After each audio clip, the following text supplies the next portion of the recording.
इंद्र बोले, मनोभाव, तुम तो अजय हो और मन से ही उत्पन्न होते हो, अतः सभी प्राणियों के मनोगत भावों को भली भांति जानते हो। मैं तुमसे एक प्रिय बात कह रहा हूँ, उस प्रिय कार्य को अवश्य पूर्ण करो। वह ये है कि तुम चैत्र मास और ऋतुराज वसंत को साथ लेकर शंकर जी के गिरिराज कुमारी पार्वती जी के साथ शीघ्र ही संयोग स्थापित करा दो। इंद्र द्वारा इस प्रकार कहे जाने पर कामदेव भयभीत होकर इंद्र से इस प्रकार बोले, प्रोवाच वंच वाणोथ वाक्यम भीत सतक्रतुम।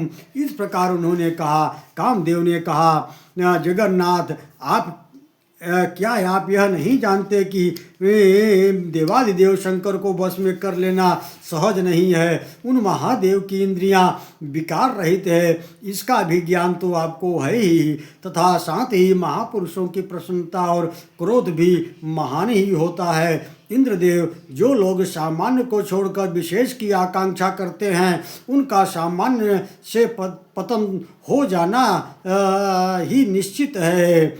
इंद्र ने उनसे कहा। इंद्र बोले, रतिवल्लभ, तुम्हारे इस कथन के लिए हम लोग प्रमाण है। तुम्हारे कथन में कोई संदेह नहीं है, किंतु निर्मित वस्तु के आकार प्रकार के बिना लोहार अथवा कारीगरी की शक्ति का पता नहीं चलता, तथा किसी की भी शक्ति किसी के विशेष विषय में ही फल रूप में देखी जाती है, सर्वत्र नहीं। इंद्र द्वारा इस प्रकार कहे जाने पर अपने प्रिय मित्र मधुमास अथवा बसंत को साथ लेकर प्रस्थित हुआ। शीघ्र ही हिमांचल के शिखर पर कामदेव जा पहुँचे।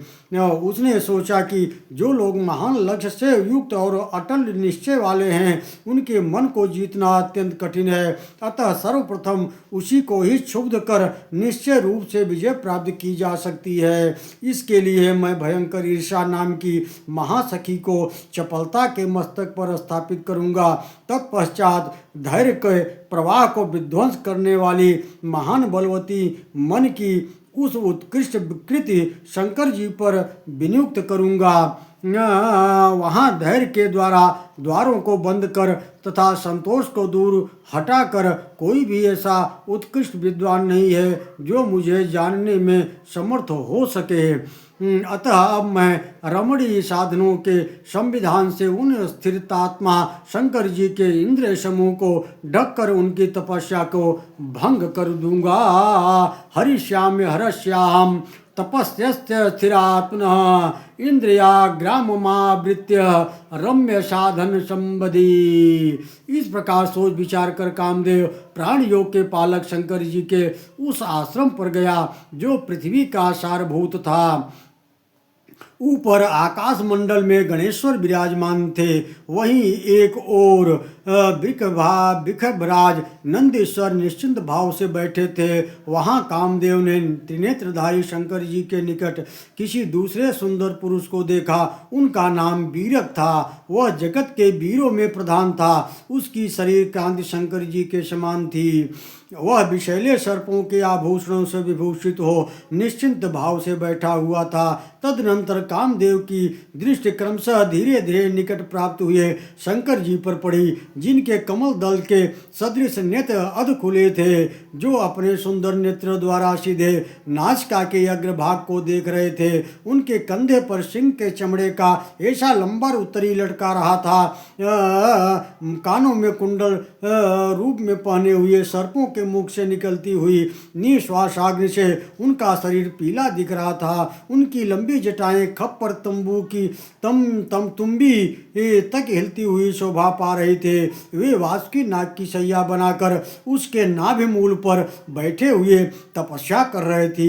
उनकी ब्रह्मांजलि में भूषण रूप से धारण किए हुए सर्प की पूंछ का अग्रभाग स्थित था। उसी समय कामदेव शंकर जी के स्रोत मार्ग से मन में प्रविष्ट हुआ।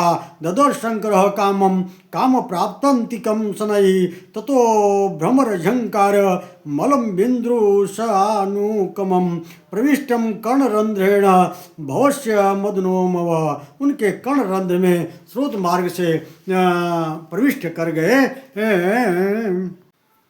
भ्रमो शंकर स्था कर्म मधुरम मदनाश्रयम स्मार दद दुहिता दयितं रक्तमानसः ततः सा तस्य शनकये स्थिरो भूत्या निर्मलता समाधिभावना तस्य लक्ष्मच्यत्य रूपी रूपिणी। भ्रमरों की उस मधुर झंकार को सुनकर शंकर जी का मन कामदेव के प्रभाव से अनुरक्त हो गया। तब उन्होंने अपनी प्रिया दक्ष कन्या सती का स्मरण किया।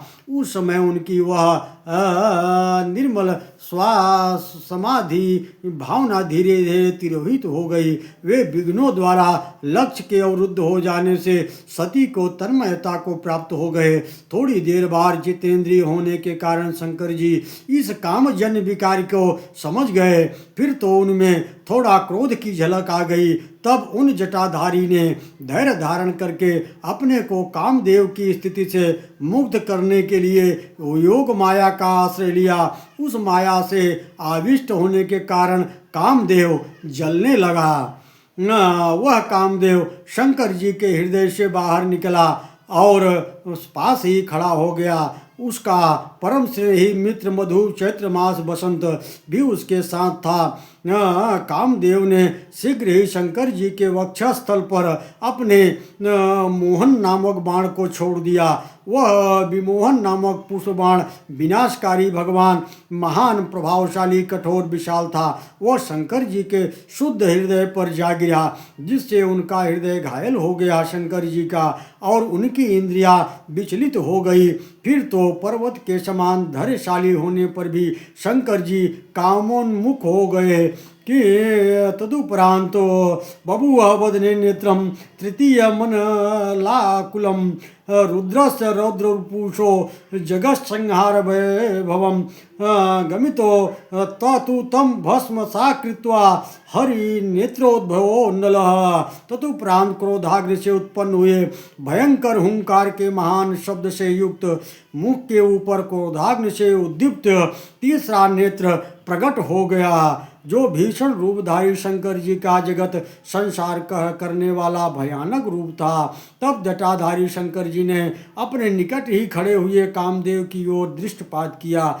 फिर तो उस नेत्र से निकली हुई एक चिंगारी ने तुरंत ही कामियों के दर्प को बढ़ाने वाले कामदेव को जलाकर भस्म कर दिया। यह देखकर स्वर्गवासी देवताओं में हाहाकार मच गया। इस प्रकार शंकर जी के नेत्र से उद्भूत हुई अग्नि कामदेव को भस्म कर जगत को जलाने के लिए आगे बढ़ी और लपटों के हुंकार से पदार्थों का भक्षण करने लगी। तब शंकर जी जगत कल्याण करने के लिए उस अग्नि का विभाजन कर दिया। उन्होंने कामाग्नि को विभक्त कर अपने वृक्ष वसंत ऋतु अथवा चैत्र मास चंद्रमा सुगंधित पुष्पों भ्रमरों और कोकिलों के मुखों में स्थापित कर दिया। बाहर और भीतर दोनों प्रकार से घायल हुए शिव जी शंकर जी के द्वारा विभक्त हुआ वह कामदेव का बाण अनुराग स्नेह से उद्दीप्त हो वेगपूर्वक दौड़ती हुई अग्नि की तरह लोगों के मनों को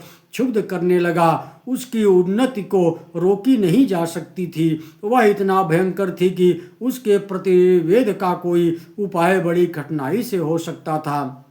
इस प्रकार वह अब भी कामियों के स्नेहसिक्त हृदय में पहुंचकर उन्हें रात दिन जलाने लगा। इस प्रकार कामदेव को शंकर जी के हुंकार की ज्वाला से भस्म हुआ देख रति कामदेव के मित्र बसंत के साथ फूट फूट कर विलाप करने लगी। बहुत प्रकार से विलाप करने के पश्चात बसंत द्वारा समझाई जाने पर रति त्रिनेत्रधारी भगवान चंद्रशेखर की शरण में जाने के लिए प्रस्तुत ही बिललाप रति क्रूरम बंधुना मधुना सह तो विलप बहुशो मधुना परिशान्वितः और अपने प्रियतम कामदेव के श्वेत भस्म से शरीर को धूस रहित कर लिया। वहां पहुंचकर वह पृथ्वी पर घुटने टेक कर भगवान चंद्रशेखर की स्तुति करने के लिए बैठ गई और अपने मुंह से भगवान शंकर की स्तुति करने लगी।